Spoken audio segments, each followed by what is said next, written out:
good. Go ahead.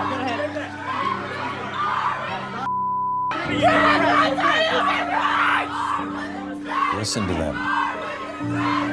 Trans rights are human rights! You crying!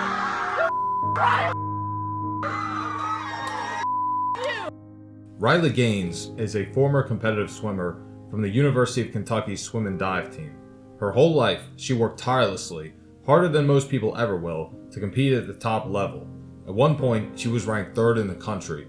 Meanwhile, a man named Will Thomas, a mediocre male swimmer from the University of Pennsylvania, was ranked 462 in men's swimming nationwide. So, he decided to identify as a woman, change his name to Lia Thomas, and compete in women's swimming. In the national championships of March of 2022, Gaines had to compete against Lia Thomas in the 200-meter freestyle event. They actually tied within the 100th of a second. The NCAA official congratulated both of them, but said that Lia would get the trophy picture, and of course, all the glory. Since then, Gaines has become an outspoken critic of men participating in women's sports. She has gone on a nationwide campaign to bring attention to the travesty and injustice of men being able to participate in women's sports. In April 2023, Gaines attended a Turning Point USA event at San Francisco State University to speak about her campaign against trans athletes in women's sports. And then this happened. Trans rights are human rights! Trans rights are human rights!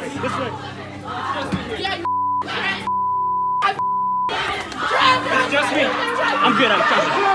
You got me. I'm good. Trans rights are human rights!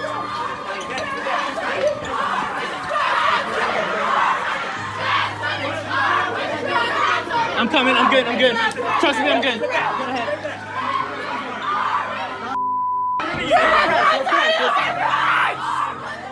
Listen to them. Trans rights are human rights! You crying!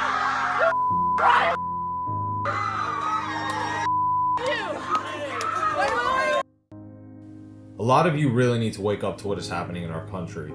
It would seem that a lot of people are aware of the sheer insanity that is overtaking this country, but they don't understand why it's happening. Many people understand that our government by and large is corrupt because of the evil and corruption that exists within the hearts of men. But who is responsible for sowing the seeds of evil and corruption in the hearts of men? Many people lack discernment and true wisdom. They do not understand, or they refuse to accept, the truth. That there are evil forces behind all of this. That there is spiritual warfare going on behind the scenes. And I don't think the issues that we debate and really are in some ways distractions are the core issues at all.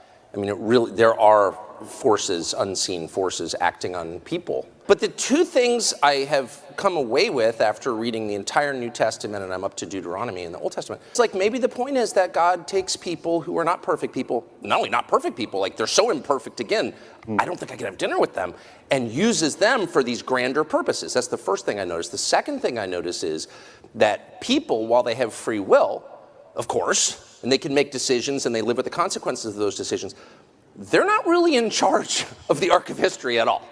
They are being acted upon a lot. Amen. Okay? And I never really appreciated that because I'm American, and so I grew up with this feeling that we're the sum total of our choices. Well, that's not what I'm reading at all. Yeah, people's choices matter. You need to do certain things and not do other things. On the other hand, you are not in charge. You are being acted upon by a world you can't see. And that, by the way, is consistent with my life experience. I'm just noting what's super obvious. Like those of us who are in our mid-50s are caught in the past in the way that we think about this. One side's like, no, I've got this idea and we've got this idea and let's have a debate about our ideas. They don't want a debate. Those ideas won't produce outcomes that any rational person would want under any circumstances. Those are manifestations of some larger force acting upon us. It's just so obvious. It's completely obvious. And I think two things. One, we should say that and stop engaging in these totally fraudulent debates where we are using the terms that we used in 1991 when I started at Heritage, as if maybe, I could just win the debate if I marshaled more facts. I've tried that, doesn't work. And two, maybe we should all take just like 10 minutes a day to say a prayer about it. I'm serious. Like, why not? Look, I get it. Everyone is busy living their own lives. But I believe it is incumbent for all of us, especially Christians, to be informed of politics and world events so that we can get out there in the world and speak out against this stuff and begin to take leadership roles in our churches and communities to fight back against this evil, this wicked and deleterious social contagion that is destroying people's lives and tearing families apart. Let's talk about Matthew 24, 36 through 39. But about that day or hour no one knows, not even the angels in heaven, nor the Son, but only the Father. As it was in the days of Noah, so it will be at the coming of the Son of Man. For in the days before the flood, people were eating and drinking, marrying and giving in marriage, up to the day Noah entered the ark. And they knew nothing about what would happen until the flood came and took them all away. That is how it will be at the coming of the Son of Man. There's nothing wrong with eating, drinking, and getting married. But what these verses mean is that people are not going to be spiritually or mentally ready for the end of days and the second coming of Christ. People will be carrying on like everything's normal and that things will be like the way that they've always been. Things will be that way that they've always been, right? Wrong! What you must understand is that we are at war. We are at war for the very soul of this country, and by extension, the souls of its inhabitants. There are dark forces at work that are trying to destroy this country, a country that was founded on Judeo-Christian principles, a country founded on a constitution that was divinely inspired. Our founding fathers prayed before their meetings when they wrote the Constitution. Once these people destroy our country, they will rebuild it as a new dark creation, a creation that will pave the way for a worldwide kingdom of darkness. Once America falls, the rest of the world will follow suit.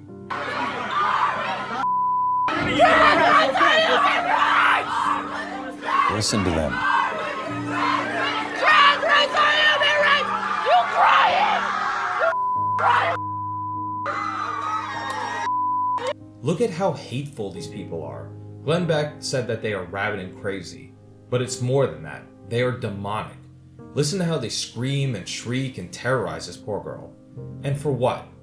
Gaines wasn't okay with a biological male fraudulently competing in women's swimming and stealing the victory and glory that so rightfully belonged to her.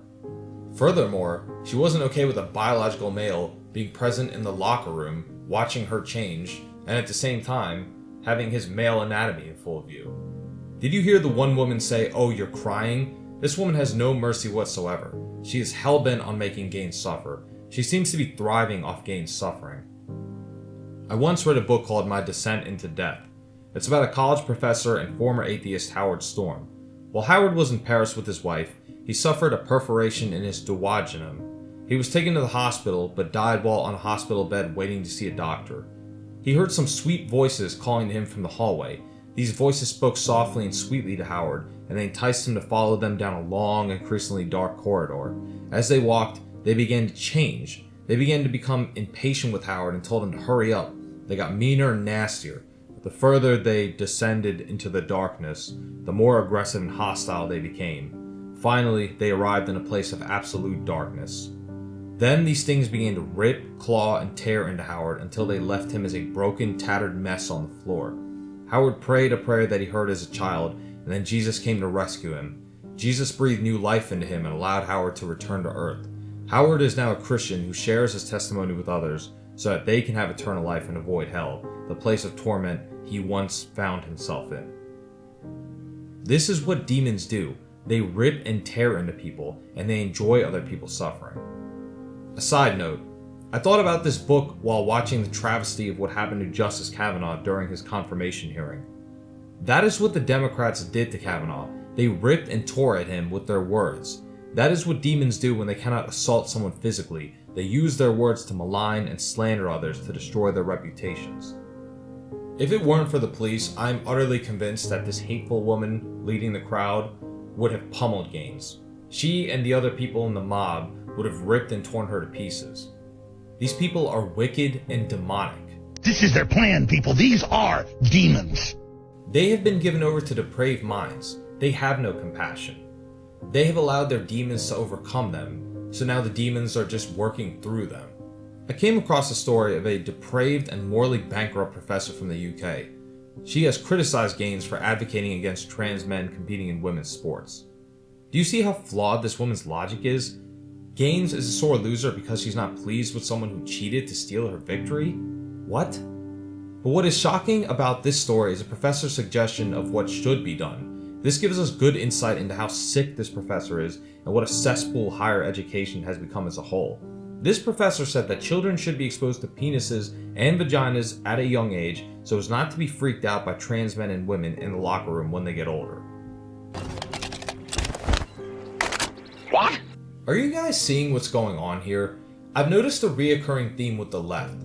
First they foist all this wickedness and perversion on us, and then when we voice our righteous indignation and outrage, they respond by telling us that the solution is increased perversion and wickedness.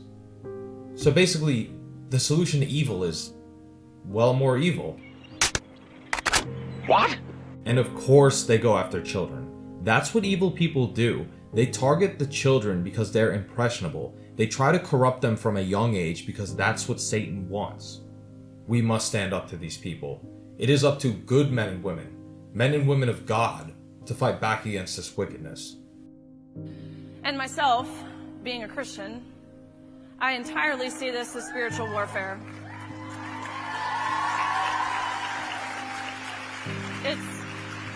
It's no longer good versus bad or right versus wrong. This is moral versus evil. And I looked this evil in the eyes in San Francisco. And it's soulless, it's hateful, it's vengeful, it's violent.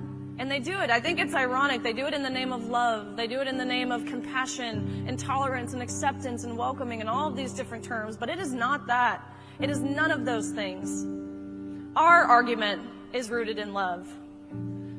We know the term true love and what words are combined here, true and love. Telling the truth is love. Those terms are synonymous.